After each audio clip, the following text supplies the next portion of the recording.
രാമ രാമ രാമ രാമ രാമ രാമ രാമ. എല്ലാവർക്കും നമസ്കാരം. കർക്കിടകം രാമപുണ്യമാണ്, സർവൈശ്വര്യമാണ്. മാതൃകാ പുരുഷോത്തമനായ ശ്രീരാമചന്ദ്രസ്വാമിയുടെ കഥകൾ അലയടിക്കുന്ന പുണ്യമാസം.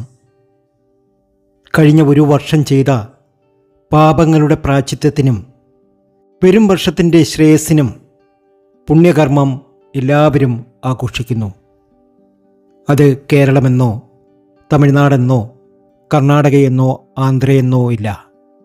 നമ്മുടെ അയൽ സംസ്ഥാനങ്ങളൊക്കെയും ആടിമാസം ആഘോഷിക്കുന്നു. നമ്മുടെ മനസ്സിൽ വിചാരിച്ച കാര്യങ്ങൾ നേടിയെടുക്കാൻ ആഗ്രഹ സാഫല്യങ്ങൾക്ക് വേണ്ടി രാമായണ മാസമെന്ന ആടിമാസം എല്ലാവരും വരവേൽക്കുന്നു.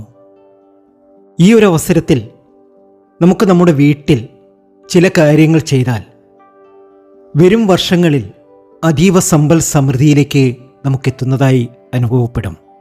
ഇതൊരു സത്യമാണ്, യാഥാർത്ഥ്യമാണ്. ഇതൊരു പക്ഷേ നിങ്ങളുടെ വീട്ടിൽ നിങ്ങളുടെ മുതിർന്നവർ, അപ്പനോ അമ്മുമ്മയോ മുത്തശ്ശനോ മുത്തശ്ശിയോ ഒക്കെ പറഞ്ഞു തന്നിട്ടുണ്ടാകാം.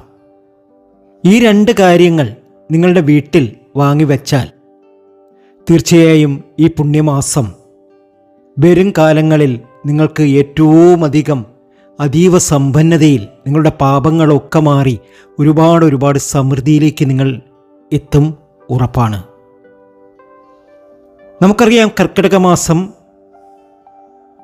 ഒരു മാസക്കാലം രാവിലെ ഗണപതി ഹോമവും ഭഗവതി സേവയും ക്ഷേത്രങ്ങളിൽ നടത്താറുണ്ട് എന്ന കാര്യം. പവിത്രമായ കർക്കിടക മാസം 1-ാം തീയതി മത്സ്യമാംസാദികൾ ഉപേക്ഷിച്ച് നിങ്ങൾ ഈ ഒരു കാര്യം നിങ്ങളുടെ വീട്ടിൽ കൊണ്ടുവരികയാണ് എങ്കിൽ വരും വർഷങ്ങളിൽ നിങ്ങൾക്ക് ഒരുപാട് ഉയർച്ചയിലേക്ക് നിങ്ങൾ എത്തുന്നതായി കാണുവാൻ സാധിക്കും. നിങ്ങളുടെ ജീവിതം പാടെ മാറും. നിങ്ങളുടെ ആഗ്രഹങ്ങളൊക്കെ നടക്കുവാൻ ഈ പുണ്യമാസത്തിന് സാധ്യമാകും. സാധാരണഗതിയിൽ കർക്കിടക മാസത്തിൽ ഒരു നല്ല കാര്യവും നടക്കാറില്ല. ഒരു നല്ല കാര്യത്തിനും മുഹൂർത്തം ഉണ്ടാകില്ല.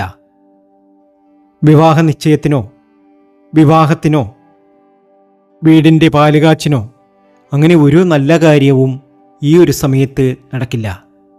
എന്നാൽ മാതൃകാ പുരുഷോത്തമനായ ശ്രീരാമചന്ദ്രസ്വാമിയുടെ കഥകൾ എവിടെയും അലയടിക്കുന്ന പുണ്യമാസമായിരിക്കും കർക്കിടക മാസം.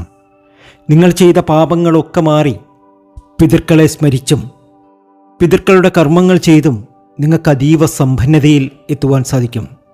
അന്ന് കർക്കിടക മാസം 1-ാം തീയതി നിങ്ങൾ ഈ ഒരു കാര്യം നിങ്ങളുടെ വീട്ടിൽ ചെയ്തു നോക്കുക.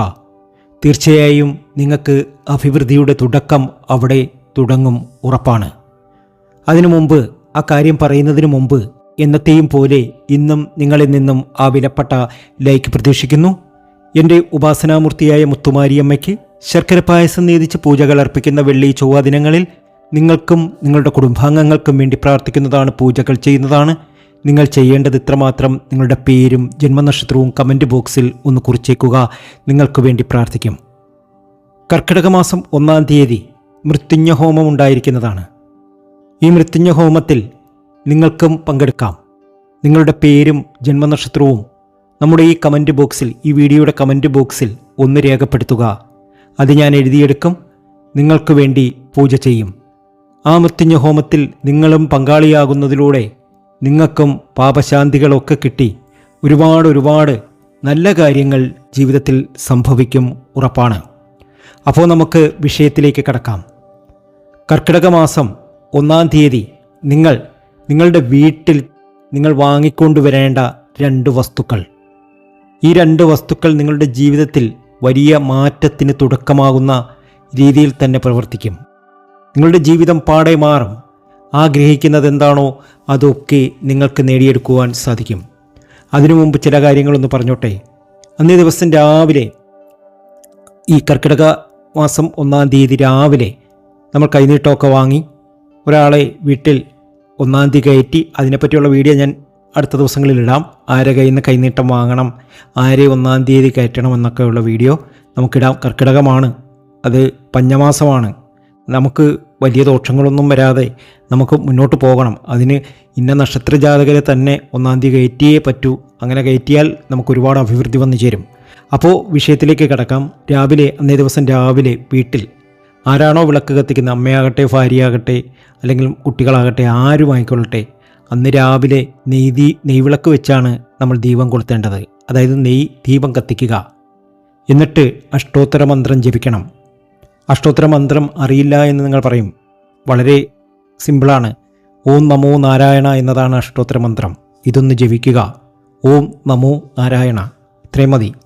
കാലദോഷം, കർമ്മദോഷം ഇതൊക്കെ നീങ്ങി നമുക്ക് ഉത്തമമായ ഒരു സമയം വന്നു ചേരാൻ വേണ്ടിയിട്ടാണ് നമ്മൾ ഇതൊക്കെ ചെയ്യുന്നത്. നമ്മുടെ ശത്രുദോഷങ്ങളൊക്കെ അകലണം. നമുക്ക് ധനവർദ്ധനവുണ്ടാകണം. നമ്മുടെ ജീവിതത്തിലെ തടസ്സങ്ങൾ, ബുദ്ധിമുട്ടുകൾ, സങ്കടങ്ങൾ ഇവയൊക്കെ മാറണം. പാപനാശം വന്നു ചേരണം. അതുപോലെ തന്നെ ആയുരാരോഗ്യം, വിദ്യാവിജയം, നമ്മുടെ കുട്ടികൾക്കൊക്കെ നല്ല വിദ്യാവിജയം ഉണ്ടാകണം. നല്ല രീതിയിൽ രക്ഷപ്പെടണം. അതിനു വേണ്ടിയിട്ടാണ് നമ്മളിതൊക്കെ ചെയ്യുന്നത്. അപ്പോൾ തീർച്ചയായും നിങ്ങൾ ഇതൊന്ന് ചെയ്തിട്ട് ഈ ഒരു കാര്യം ചെയ്യുക. അതുപോലെ തന്നെ 2 കാര്യങ്ങൾ നിങ്ങൾ വാങ്ങിക്കൊണ്ടുവരിക. വളരെ നിസ്സാരമായിട്ട് കുറഞ്ഞ തുകയ്ക്ക് നിങ്ങൾക്ക് പലചരക്ക് കടയിൽ നിന്ന് വാങ്ങാവുന്ന സാധനമാണ്. ഈ 2 സാധനം നിങ്ങളുടെ വീട്ടിൽ വാങ്ങിച്ചുകൊണ്ട് വരണം. വീട്ടിൽ വാങ്ങിച്ചുകൊണ്ട് വരുന്ന മാത്രമല്ല, അന്നേ ദിവസം വിളക്ക് കത്തിക്കുന്നിടത്ത് ഇത് വെക്കണം വൈകുന്നേരം. അതുപോലെ തന്നെ ഈ ദിവസങ്ങളിൽ എല്ലാ ക്ഷേത്രങ്ങളിലും രാവിലെ ഗണപതി ഹോമം ഉണ്ടായിരിക്കുന്നതാണ്. അതുപോലെ വൈകുന്നേരം ഭഗവതി സേവയുണ്ടായിരിക്കുന്നതാണ്. എല്ലാ ക്ഷേത്രങ്ങളിലും കാണും. അതൊക്കെ കണ്ട് നിങ്ങൾ ഭഗവതി സേവയ്ക്കൊക്കെ എഴുതണം. അതായത് ഭഗവതി സേവയൊക്കെ നടത്തണം. കർക്കിടകം മുഴുവനായിട്ടും ഭഗവതി സേവ നടത്താം. അല്ലെങ്കിൽ ഒരു ദിവസം നടത്താം. ഏതെങ്കിലും ഒരു ദിവസം നടത്താം. അല്ലെങ്കിൽ 21 ദിവസം തുടർച്ചയായിട്ട് നടത്താം. അല്ലെങ്കിൽ 12 ദിവസം, അല്ലെങ്കിൽ 7 ദിവസം. ഈ ഭഗവതി സേവയൊക്കെ നടത്തുന്നത് ജീവിതത്തിൽ ഒരുപാട് മാറ്റങ്ങൾക്ക് കാരണമാകും. അപ്പോൾ വാങ്ങിക്കൊണ്ട് വരേണ്ട സാധനങ്ങൾ എന്ന് പറഞ്ഞാൽ ഉപ്പ്, കല്ലുപ്പ് തന്നെ ആയിരിക്കണം. 2 ജീരകം. ഇത് 2ഉം വീട്ടിൽ വാങ്ങിച്ച് നമ്മുടെ പൂജാമുറിയിൽ ഒന്ന് വെച്ചിരിക്കുക. അത് എടുക്കാൻ പാടില്ല. അത് ഈ കർക്കിടക മാസം കഴിഞ്ഞിട്ട് എടുത്താൽ മതി. ഇത് വീട്ടിൽ ഇരിക്കട്ടെ. ഇത് 2ഉം വാങ്ങി വയ്ക്കണം. അന്നേ ദിവസം രാവിലെ വീട്ടിൽ നെയ്വിളക്ക് കത്തിച്ച് പ്രാർത്ഥിച്ച് വൈകിട്ടിനകം, അതായത് ഒരു 7 മണിക്കകം ഇത് വാങ്ങിച്ച് നമ്മുടെ വീട്ടിൽ പൂജാമുറി വെച്ചിരിക്കുക. ഈ കർക്കിടകം മതി നിങ്ങൾക്ക് നിത്യവും നിങ്ങൾക്ക് ജീവിതത്തിൽ ഒരുപാട് ഉയർച്ച വന്നു ചേരാൻ. നിങ്ങളുടെ എല്ലാ സങ്കടങ്ങളും മാറും. ആദിപരാശക്തിയായ ദേവിയെ, ഭഗവതിയെ സേവയിലൂടെ തൃപ്തിപ്പെടുത്തുക. കർക്കിടകം മുഴുവനായോ അല്ലെങ്കിൽ ഈ 1 ദിവസമോ 21 ദിവസമോ 12 ദിവസമോ 7 ദിവസമോ. മഹാവിഷ്ണുവിൻ്റെ അവതാരമായ ശ്രീരാമചന്ദ്ര ഭഗവാനാണ് രാമായണത്തിൻ്റെ ഹൃദയം. രാമായണം പാരായണം ചെയ്യുക, അല്ലെങ്കിൽ അത് കേൾക്കുക. അപ്പോൾ കൂടെ ഈ ഉപ്പും ജീരകവും വാങ്ങി നമ്മുടെ പൂജാമുറിയിൽ വെക്കുക. അത് ശുദ്ധമായിരിക്കണം. അത് വെച്ചിട്ട് നെയ്വിളക്കൊക്കെ കത്തിച്ച് പ്രാർത്ഥിച്ചാൽ മതി. നിങ്ങളുടെ സങ്കടങ്ങളൊക്കെ, ദുഃഖങ്ങളൊക്കെ, ദുരിതങ്ങളൊക്കെ മാറി ആദിപരാശക്തിയായ ദേവി നിങ്ങളെ രക്ഷിക്കും. എല്ലാ രീതിയിലും നിങ്ങൾക്ക് ഉയർച്ച വന്നു ചേരും. കർക്കിടകത്തിൽ നിത്യവും അല്ലെങ്കിൽ ഭഗവതി സേവ 1 ദിവസമോ അല്ലെങ്കിൽ 7 ദിവസമോ 12 ദിവസമോ 21 ദിവസമോ അല്ലെങ്കിൽ 1 മാസം മുഴുക്കയോ ചെയ്യുക. തീർച്ചയായും വലിയ ഗുണാനുഭവങ്ങൾ നിങ്ങളുടെ ജീവിതത്തിൽ വന്നു ചേരും. അങ്ങനെ വലിയ രീതിയിൽ രക്ഷപ്പെടട്ടെ എന്ന് ആത്മാർത്ഥമായി പ്രാർത്ഥിക്കുന്നു.